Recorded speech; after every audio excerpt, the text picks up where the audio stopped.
আজকেও দেখতে পাচ্ছি বাংলাদেশের রাজনৈতিক দলগুলো সংস্কারে বাধা দিচ্ছে, দ্বিমত পোষণ করছে। এটা 1400 শহীদের পক্ষে, গণ অভ্যুত্থানের পক্ষে শক্তি হওয়ার কোনো লক্ষণ না, এটা গাদ্দারির লক্ষণ এবং আওয়ামী ফ্যাসিবাদ নতুন করে ফিরে আসার লক্ষণ। তাই সবাইকে স্মরণ করিয়ে দিতে চাই, 1400 শহীদের রাজনীতি করে আওয়ামী পনা করবেন, 1400 শহীদের নামে দিল্লির গোলামি কায়েম করবেন, 1400 শহীদের নামে বাংলাদেশে আওয়ামী লীগকে পুনর্বাসন করবেন, 1400 শহীদের রক্তের উপরে দাঁড়িয়ে গণ অভ্যুত্থানের কর্মসূচি পালন করতে করতে বাংলাদেশে সংস্কারের বিপক্ষে দাঁড়াবেন। সেই বাংলাদেশ আমরা হতে দেব না, খোদার কসম।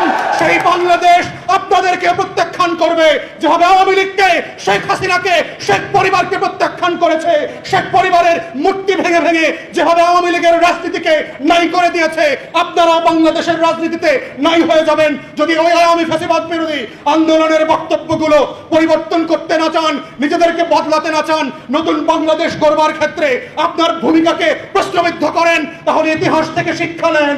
ইতিহাস বারবার হাসিনার মতো করে গোলামদেরকে আজাদির লড়াইতে লেন্দুক দর্জির মতো পালিয়ে বেড়াবে। ইতিহাস আবার মীর জাফরদের মতো আপনাদের নাম খোদাই করে পাড়ায় মহল্লায় লাগিয়ে দেবে। আপনাদের চয়েস, আপনারা কি মীর জাফরের মতো মরবেন, লেন্দুক দর্জির মতো পালাবেন, ইরানের রেজা শাহ পাহলভীর মতো দেশে দেশে ঘুরে নির্লজ্জের মতো মারা যাবেন, না বীরের বেশে নতুন বাংলাদেশে 1400 শহীদের পক্ষে লড়ে বাংলাদেশ গড়বেন? এটা আপনার চয়েস এবং এটাই বাংলাদেশের ভবিষ্যৎ। এটাই 5 কোটি তরুণে দেয়ালে দেয়ালে লিখে সেই বাংলাদেশের কথা বলে গেছে। এই বাংলাদেশের বাইরে নতুন করে বাংলাদেশ হতে দেওয়া হবে না। এই বাংলাদেশ হচ্ছে দরদের বাংলাদেশ। এই বাংলাদেশে হচ্ছে 24-এর আগামী দিনের বাংলাদেশ। জুলাই আমার মনে হয় আমাদের মননে, আমাদের মগজে একটা ডিফারেন্ট একটা সময় এবং এটা এঁকে দিয়ে গিয়েছে যে আমরা এরপরে জুলাই থেকে আর বের হতে পারি না। আমার নিজের কাছেই মনে হয় যে আমি মনে হয় সারাদিন এই একটা বিষয় নিয়েই কথা বলি, কারণ আমার কাছে বারবার মনে হয় যে আমাদের আত্মত্যাগ ছিল। আমি আমার ছোট ছোট বাচ্চা নিয়ে আমি 15 দিন বিভিন্ন জায়গায় পালিয়েছিলাম, কারণ আমাকে পুলিশ খুঁজছিল, কারণ আমি রাজনৈতিক এইভাবে ইনভলভ ছিলাম, আহতদের চিকিৎসার পয়সা দিচ্ছিলাম, বিভিন্নভাবে আমরা হেল্প করছিলাম এই জন্য। কিন্তু আমার কাছে সবচেয়ে মনে হয় আমাদের এই আত্মত্যাগগুলো, যারা আসলে রাস্তায় রক্ত দিয়েছেন এবং যাদের ফ্যামিলি মেম্বার হারিয়েছেন, তাদের কাছে তো কিছুই না। তো তাদের কাছে তো আমরা আরও দায়বদ্ধ হয়ে গেলাম। আমাদের একটা দায়বদ্ধতা থেকেই তো আমরা রাজনীতিতে এসেছি। কিন্তু এই জুলাই আমাদেরকে এত ঋণী করে গিয়েছে, আমরা জানি না যে কত দিনে আমরা এই ঋণটা শোধ করতে পারবো।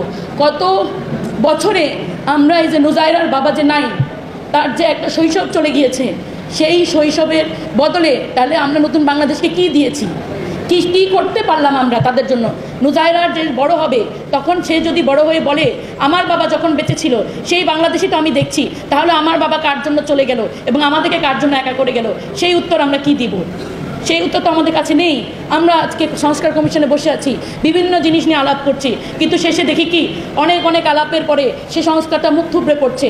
তো আমরা যদি এই বেসিক সংস্কারগুলো করতে না পারি, বিচার ব্যবস্থাকে একটা ইন্ডিপেন্ডেন্ট জায়গায় নিতে না পারি, পুলিশ যদি আগের মতোই ব্যবহার করে, আমি বারবার আমার কাছে বহু কেস আসে, আমি আশ্চর্য হয়ে যাই যে যা নাম মনে পড়েছে একটা খুনের মামলায় 232টা নাম লিখে দিয়েছে, হয়তো আওয়ামী লীগের সব নেতার নাম লিখে দিয়েছে, কিন্তু সেভাবে কি হয়েছে?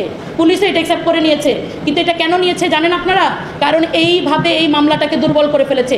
ওই 12 বছরের কিশোরের খুনের যে মামলাটা হয়েছে, সেই কিশোরের মা বাবাও কোনোদিন বিচার পাবেন না, এবং যারা এত আসামি থাকার কারণে তদন্ত করে কোনোদিন এই মামলা আলোর মুখ দেখবে না। তাহলে আমরা এখন কোথায় আছি?